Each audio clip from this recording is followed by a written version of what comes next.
ಕಾರ್ಯಕ್ರಮದ ಅಧ್ಯಕ್ಷತೆ ವಹಿಸಿರುವಂಥ ಕೇಶವರಾಜಣ್ಣವರೇ, KPCC ಸದಸ್ಯರಾದಂಥ ಭಾಷಾ ಸರ್ ಅವರೇ, ಹಾಗೆ ಇಲ್ಲಿರುವ ಎಲ್ಲ ನಮ್ಮ ಕಾಂಗ್ರೆಸ್ಸಿನ ಕಟ್ಟಾಳುಗಳೇ, ಇವತ್ತೇನು ಹಾಸ್ಪಿಟಲ್ ಬಗ್ಗೆ ಎಲ್ಲ ವಿಚಾರಗಳನ್ನು ನಮ್ಮ ಬ್ಲಾಕ್ ಅಧ್ಯಕ್ಷರು ಆಮೇಲೆ KPCC ಸದಸ್ಯರು ಎಲ್ಲ ಹೇಳಿದ್ದಾರೆ.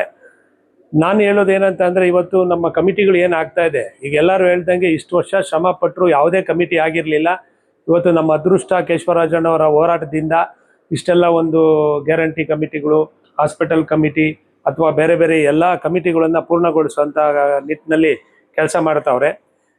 ಈ ಯಾರು ಈಗ ಕಮಿಟಿಯಲ್ಲಿ ಸದಸ್ಯರಾಗಿದ್ದೀರಿ, ನೀವುಗಳು ಈ ಕಾಂಗ್ರೆಸ್ ಪಕ್ಷಕ್ಕೆ ಒಂದು ಬೆನ್ನೆಲುಬಾಗಿ ಈ ಕಾಂಗ್ರೆಸ್ ಪಕ್ಷ ಸಂಘಟನೆ ಮಾಡೋಕ್ಕೆ ಈ ಕಮಿಟಿಗಳನ್ನು ಉಪಯೋಗ ಮಾಡಿಕೊಂಡು ಜನಗಳಿಗೆ ಸಹಾಯ ಮಾಡಿದಲ್ಲಿ ಇದು ಕಾಂಗ್ರೆಸ್ ಪಕ್ಷಕ್ಕೆ ಒಳ್ಳೆಯ ಹೆಸರು ಬರ್ತದೆ ಅಂತ ನಾವು ಅಂದ್ಕೊಂಡಿದ್ವಿ.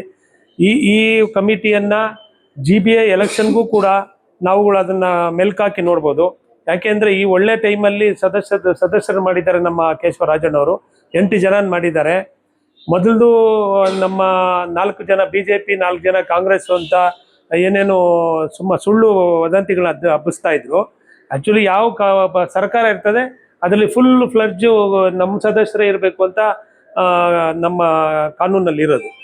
ಯಾರೇ MLA ಇರ್ತಾನೆ ಅವ್ರ ಅಧ್ಯಕ್ಷತಾನ ಇರ್ಬೋದು, ಅದೇ ಸದಸ್ಯರುಗಳು ನಾವೇ ಇರಬೇಕು ಅಂತ ಇಷ್ಟು ಶ್ರಮಪಟ್ಟು ಕೇಶವಣ್ಣವರು ಈ ಸಮಿತಿಯನ್ನು ರಚನೆ ಮಾಡ್ಕೊಂಬರೋದ್ರಲ್ಲಿ ಸಫಲರಾಗಿದ್ದಾರೆ. ನೀವುಗಳೆಲ್ಲರೂ ನಾಳೆಯಿಂದನೇ ಈ ಬಡಬಗ್ಗರಿಗೆ ಕೆಲಸ ಮಾಡೋ ಮುಖಾಂತರ ಪಕ್ಷದ ನಿಷ್ಠೆಯಿಂದ ಪಕ್ಷಕ್ಕೋಸ್ಕರ ದುಡಿದು ಬಡವರಲ್ಲಿ ಯಾವುದೇ ದುಡ್ಡು ಕಾಸುಗಳನ್ನು ಈಸ್ಕೊಂಡೆ ಅವ್ರಿಗೋಸ್ಕರ ಶ್ರಮಪಟ್ಟು ಕೆಲಸ ಮಾಡೋದಲ್ಲಿ ಈ ಪಕ್ಷಕ್ಕೆ ಒಳ್ಳೆ ಹೆಸರು ಬರ್ತದೆ. ಇವತ್ತು ನಾವು ಉಗಾದಿ ಹಬ್ಬ ಮುಗಿದ ಮೇಲಿಂದ ನೋಡ್ತಾ ಇದ್ದೀರಿ, ಇವತ್ತು ಯಲಹಂಕ ಕ್ಷೇತ್ರದಲ್ಲಿ ಒಂದು ಒಳ್ಳೆಯ ವಾತಾವರಣ ಕ್ರಿಯೇಟ್ ಆಗಿದೆ. ಎಲ್ಲ ವಾರ್ಡ್ನಲ್ಲಿ 7 ವಾರ್ಡ್ನಲ್ಲೂ ಕೂಡ ಪಕ್ಷದ ಆಕಾಂಕ್ಷಿಗಳು ಒಳ್ಳೊಳ್ಳೆ ಕಾರ್ಯಕ್ರಮಗಳನ್ನು ಮಾಡಿ ಪಕ್ಷದ ಹೆಸರನ್ನ ಉನ್ನತ ಸ್ಥಾನಕ್ಕೆ ತಗೊಂಡೋಗ್ತಾ ಇದ್ದಾರೆ. ಇದೇ ರೀತಿ ಮುಂದುವರಿಬೇಕಾದ್ರೆ ತಾವೆಲ್ಲರೂ ಬೆನ್ನೆಲುಬಾಗಿ ನಿಂತ್ಕೊಂಡು ಯಾರನ್ನ ಕೊಡಲಿ ನಮ್ಮ ಪಾರ್ಟಿಯಿಂದ ಅವ್ರಿಗೋಸ್ಕರ ದುಡಿದು ಕಾಂಗ್ರೆಸ್ ಪಕ್ಷನ ಗೆಲ್ಸಕ್ಕೆ ತಾವುಗಳೆಲ್ಲ ಸಹಕರಿಸ್ಬೇಕು ಅಂತ ಹೇಳಿ ನನ್ನ ಮಾತನ್ನು ಮುಗಿಸ್ತೇನೆ.